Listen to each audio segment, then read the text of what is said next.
Movie की शुरुआत में हम सैरिक्यूज नाम के एक मछुआरे को देखते हैं जो हर रोज समुद्र तट पर मछलियां पकड़ने जाता था। ऐसे ही एक दिन जब वो मछलियां पकड़ रहा था तभी वो देखता है कि उसके जाल में मछलियों के साथ एक लड़की फंसाई है। फिर सैरिक्यूज भागकर उस लड़की के पास मदद करने जाता है, लेकिन तभी वो देखता है कि वो लड़की तो जिंदा है और उसे कोई चोट भी नहीं आई है, लेकिन वो लड़की काफी अजीब बर्ताव कर रही थी। फिर सैरिक्यूज उसे हॉस्पिटल चलने को कहता है, लेकिन वो लड़की उसे मना कर देती है। वो उससे पूछता है कि तुम्हारा क्या नाम है, लेकिन लड़की को भी अपना नाम याद नहीं था। फिर सैरिक्यूज उससे कहता है कि शायद तुम्हारी याददाश्त चली गई है। आगे वो उसे अपनी माँ के घर ले जाता है और उसे खाने के लिए कुछ सैंडविच देता है। फिर वो उससे कहता है कि तुम थोड़ी देर यहीं पर रुको, मुझे मेरी बेटी को देखने जाना है। इसके बाद वो अपनी बेटी एनी के पास जाता है जो उसकी एक्स वाइफ मोरा के साथ रहती थी, और आज सैरिक्यूज को उसे डायलिसिस के लिए ले जाना था। आगे जब एनी का डायलिसिस चल रहा था तभी सैरिक्यूज एनी को मछुआरे की कहानी सुनाता है जिसने समुद्र में से एक लड़की को पकड़ा था। तभी एनी कहती है कि शायद वो कोई जलपरी हो सकती है जिसके बारे में उसने स्कूल में पढ़ा था।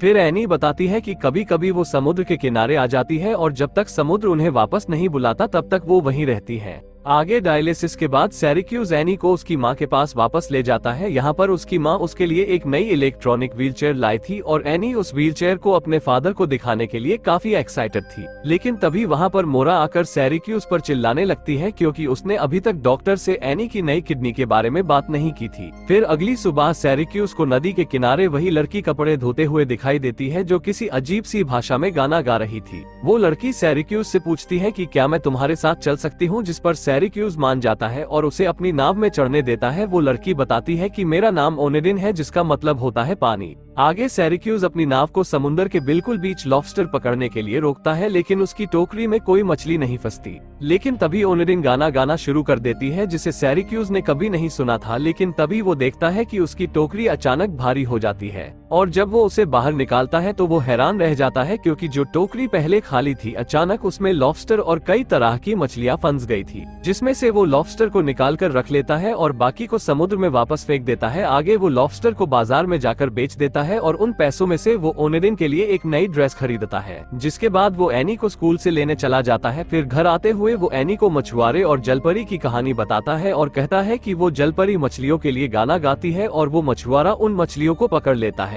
अब ये सुनकर एनी को लग रहा था कि शायद उसके फादर हर रोज जलपरी का सपना देखते हैं। आगे अपनी बेटी को छोड़ने के बाद सैरिक्यूज अपने घर वापस चला जाता है, लेकिन उसे पता नहीं था कि उसकी बेटी चुपके से उसका पीछा कर रही थी। आगे घर पहुंचकर वो ओनेडिन को कुछ कपड़े और खाना देता है और पूछता है कि तुम यहाँ पर कब तक रहोगी। तभी ओनेडिन उससे कहती है कि मुझे तुम्हारे साथ रहना बहुत पसंद है, इसलिए मैं हमेशा यहीं रहना चाहती हूँ। वहीं एनी भी उन दोनों को साथ में देखकर हैरान थी और उसे पता चल गया था कि ये कोई कहानी नहीं बल्कि हकीकत है। इसके बाद एनी एक लाइब्रेरी में जाती है और वहाँ पर मरमेड के ऊपर लिखी हुई बुक्स मांगती है। इसी बीच सैरिक्यूज चर्च में जाता है और फादर के सामने कन्फेस करता है। भले ही वो एक शराबी है लेकिन उसने पिछले 2 साल से शराब को हाथ तक नहीं लगाया। साथ ही वो बताता है कि हाल ही में उसे एक सपना आया था जिसमें उसने अपनी एक्स वाइफ के नए हस्बैंड एलेक्स को मरते हुए देखा था। इसके बाद जब वो मोरा से मिला तो वो खुद भी शराब की एडिक्ट हो चुकी थी। अब ये सुनकर फादर उसे एक साइकोलॉजिस्ट से मिलने की सलाह देते हैं।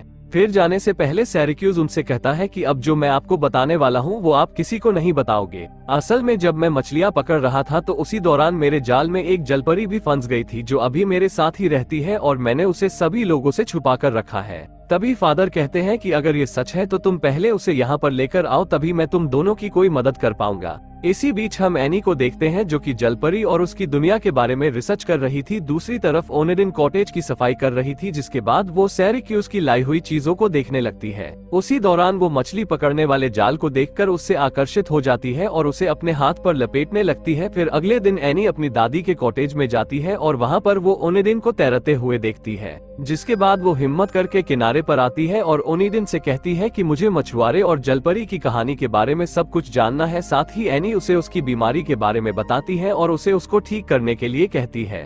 तभी ओनेडिन कहती है कि मुझे कोई जादू नहीं आता। फिर एनी उससे कई तरह के सवाल पूछती है, लेकिन यहाँ पर ओनेडिन को एनी बहुत पसंद आ जाती है। फिर एनी उससे पूछती है कि पानी के नीचे क्या है, क्या वो जगह अच्छी है या बेकार। फिर हम देखते हैं कि एनी ओनेडिन से वो सारी चीजें पूछ रही थी जो उसने जलपरी वाली किताबों में पढ़ी थी। एनी कहती है कि तुम लोग तब तक बाहर रह सकते हो जब तक तुम किसी इंसान के साथ इंटीमेट नहीं हो जाते। फिर कुछ देर तक बातें करने के बाद एनी वहां से जाने लगती है और ओनेडिन से कहती है कि वो दोबारा उससे मिलने आएगी। दूसरी तरफ हम सैरिक्यूज को देखते हैं जो कि ओनेडिन के बारे में और जानने के लिए लाइब्रेरी आता है, लेकिन यहाँ पर उसे पता चलता है कि जलपरियों के ऊपर जितनी भी किताबें थी वो एनी पहले ही अपने साथ ले जा चुकी है। इसी बीच एनी की मुलाकात उसके पड़ोस के बच्चों से होती है जो उससे कहते हैं कि क्या तुम अपनी व्हीलचेयर से हमें खेलने दोगी। इस पर एनी भी हाँ कर देती है और उन्हें अपनी व्हीलचेयर से खेलने देती है, लेकिन उसी दौरान उस व्हीलचेयर की बैटरी खत्म हो जाती है, जिसके बाद वो बच्चे एनी को व्हीलचेयर के साथ उसके घर पर छोड़ देते हैं। वहीं एनी की मुलाकात एलेक्स से होती है जो उसकी बैटरी को रिचार्ज करता है और उसे जलपरियों की कहानी सुनाने लगता है। एलेक्स कहता है कि वो जलपरियां ही थी जिन्होंने हमारे देश स्कॉटलैंड को बनाया था। उधर सैरिक्यूज और ओनेडिन समुद्र के बीच मछलियां पकड़ने जा रहे थे, लेकिन तभी वहां पर गश्त लगाती हुई पुलिस की एक नाव आ जाती है, जिसको देखकर सैरिक्यूज ओनेडिन को छुपा देता है। वहीं ओनेडिन अपने पैरों से नाव चलाने लगती है और कहती है कि मैं तुमसे बेहतर नाव तो अपने पैरों से चला सकती हूँ, जिसके बाद वो गाना गाना शुरू कर देती है। वहीं सैरिक्यूज जब अपना जाल ऊपर खींचता है तो वो देखता है कि उसमें काफी सारी मछलियां फंस चुकी थी, लेकिन उसी दौरान वो उस पुलिस वाले नाव को वापस लौटते हुए देखता है, जिसके बाद वो सैरिक्यूज की नाव पर आते हैं और देखने लगते हैं कि कहीं सैरिक्यूज सैल्मन मछली को तो नहीं पकड़ रहा, क्योंकि उस मछली को पकड़ना यहाँ पर अपराध माना जाता था। अब सैरिक्यूज उनसे कहता है कि वो कोई इल्लीगल काम नहीं कर रहा और पुलिस वालों को भी वहाँ पर कुछ नहीं मिलता, जिसके बाद वो वहाँ से चले जाते हैं। वहीं सैरिक्यूज ने ओनेडिन को बेसमेंट में छुपा रखा था, जिसके बाद वो उसे बेसमेंट से बाहर निकालता है और कहता है कि तुम्हें किसी ने नहीं देखा।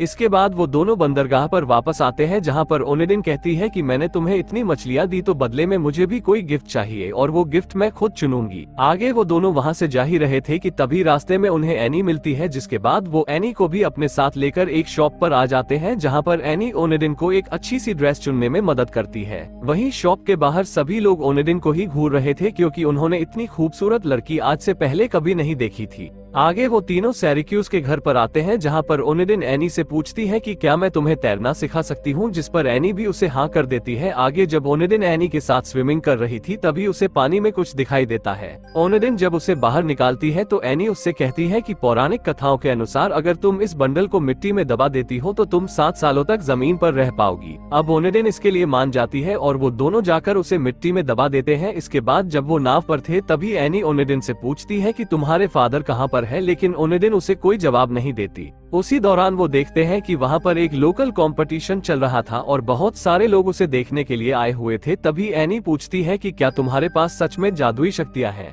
लेकिन जब ओनेडिन उसे कोई जवाब नहीं देती तब एनी जानबूझकर पानी में गिर जाती है। तभी ओनेडिन भी उसे बचाने के लिए पानी में कूद जाती है और उसे किनारे तक खींच लाती है। आगे जब सैरिक्यूज एनी को घर छोड़ने जाता है तो अपनी बेटी की ऐसी हालत देखकर मोरा सैरिक्यूज पर भड़क जाती है। तभी सैरिक्यूज कहता है कि एनी की व्हीलचेयर के ब्रेक ठीक से काम नहीं कर रहे थे। आगे जब सैरिक्यूज घर वापस आता है तो ओनेडिन उससे पूछती है कि तुम्हारी वाइफ को तुमसे क्या प्रॉब्लम है। तभी सैरिक्यूज कहता है कि मैं तो बस वहाँ पर अपनी बेटी के लिए जाता हूँ और मोरा से मेरा कोई मतलब नहीं है। अब यहाँ पर ओनेडिन और सैरिक्यूज काफी करीब आ जाते हैं और इंटीमेट हो जाते हैं। इसके बाद हम देखते हैं कि जब सैरिक्यूज चर्च से बाहर निकलता है तभी उसके पास एक अनजान आदमी आता है और ओनेडिन के बारे में पूछने लगता है, लेकिन सैरिक्यूज उसे इग्नोर कर देता है और वहाँ से चला जाता है। जिसके बाद वो हमेशा की तरह एनी को डायलिसिस पर ले जाता है, लेकिन जब वो वहाँ से वापस घर आता है तो वो देखता है कि घर पर कोई नहीं होता।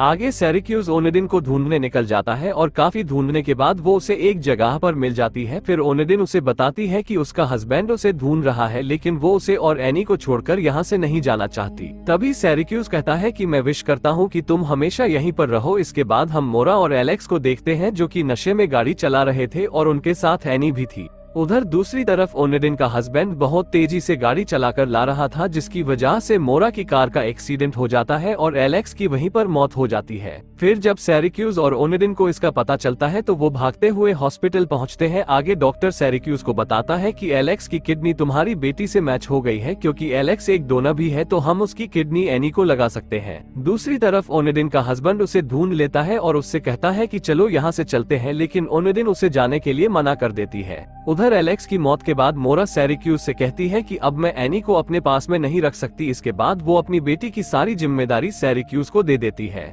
लेकिन साथ ही वो ये कंडीशन रखती है कि उसे ओनेडिन को छोड़ना होगा, लेकिन सिराक्यूज के लिए ये करना आसान नहीं था। इसके बाद मोरा सिराक्यूज को अपने साथ ड्रिंक करने के लिए कहती है, क्योंकि उसने भी कई सालों से ड्रिंक नहीं की थी। वहीं सिराक्यूज कुछ ज्यादा ही ड्रिंक कर लेता है और ओनेडिन के पास आकर कहता है कि तुम जहाँ से आए हो वहाँ पर वापस चली जाओ, लेकिन जब ओनेडिन उसे मना कर देती है तो सिराक्यूज उसके साथ जबरदस्ती करने लगता है और उसे उसी आइलैंड पर ले जाता है जहाँ पर वो उसे मिली थी। अब हम देखते हैं कि सिराक्यूज के लिए ये करना बहुत ही मुश्किल था, लेकिन उसे फिर भी ये सब करना पड़ रहा था। जिसके बाद वो उसे वहीं छोड़कर वापस अपने घर आ जाता है। फिर वो एनी के पास जाता है और उसे अपने घर पर ले आता है। अगली सुबह जब एनी टीवी देख रही थी तो उसमें वही गाना आ रहा था जो ओनेडिन गाना गाया करती थी। अब ये गाना जब सिराक्यूज सुनता है तो उसे पता चलता है कि ओनेडिन कोई जलपरी नहीं थी बल्कि एक इंसान ही थी। जिसके बाद वो तुरंत ओनेडिन को ढूंढने के लिए उसी आइलैंड पर पहुंच जाता है जहां पर वो उसे छोड़कर आया था। फिर वो उससे पूछता है कि तुम मुझे सच सच बताओ कि तुम कौन हो और तुम यहाँ पर कैसे आए। तभी ओनेडिन कहती है कि मैं रोमानिया में थी और एक ड्रग कार्टेल मेरी मदद से ड्रग सप्लाई करता था। फिर एक दिन जब वो पानी के रास्ते से ड्रग्स लेकर जा रहे थे तभी वहाँ पर पुलिस आ गई और मेरे हस्बैंड ने मुझे पानी में फेंक दिया और कहा कि मैं तुम्हें बचा लूंगा, लेकिन वो मुझे बचाने नहीं आया। मैं उस पानी में डूब गई और बहते हुए तुम्हारे जाल में फंस गई। अब ये सुनकर सिराक्यूज को बहुत बुरा लगता है। जिसके बाद वो ओनेडिन को लेकर वापस अपने घर आ जाता है, लेकिन वहाँ पर ओनेडिन का हस्बैंड पहले से ही मौजूद था और उसके साथ एक और आदमी भी था। तभी वो उन दोनों को पकड़ लेते हैं और वो आदमी ओनेडिन से कहता है कि मुझे मेरे ड्रग्स वापस चाहिए। तभी हम फ्लैशबैक में देखते हैं कि जो बंडल एनी और ओनेडिन को पानी के अंदर मिला था वो कुछ और नहीं बल्कि ड्रग्स थे जिनको उन्होंने जमीन में दफना दिया था। अब ओनेडिन उन्हें वो जगह बता देती है, लेकिन जब वो लोग वहाँ पर देखने जाते हैं तो उन्हें वहाँ पर कुछ नहीं मिलता, क्योंकि एनी ने ड्रग्स निकालकर कहीं और छुपा दिए थे। क्योंकि उसे लग रहा था कि जब तक ये छुपा रहेगा ओनेडिन कहीं नहीं जा पाएगी आगे। जब वो लोग एनी को धमकाने लगते हैं तो एनी उन्हें ड्रग्स की लोकेशन बता देती है। आगे जब वो लोग उन ड्रग्स को लेने के लिए वहाँ पर पहुँचते हैं तभी मौका देखकर ओनेडिन अपने हस्बैंड को पानी में गिरा देती है। अब क्योंकि उसके हस्बैंड को तैरना नहीं आता था तो वो पानी में डूबकर मारा जाता है, लेकिन इसी दौरान वहाँ पर पुलिस भी आ जाती है और ओनेडिन को अरेस्ट कर लेती है क्योंकि वो यहाँ की सिटीजन नहीं थी। आगे जब वो उसे उसके देश वापस भेजने वाले थे तभी सिराक्यूज को एक आइडिया आता है और वो ओनेडिन से शादी कर लेता है, जिससे ओनेडिन भी अब यहाँ की सिटीजन बन जाती है। इसके बाद सिराक्यूज, एनी और ओनेडिन साथ में खुशी खुशी रहने लगते हैं। और दोस्तों, इसी के साथ ही ये मूवी यहीं पर खत्म हो जाती है।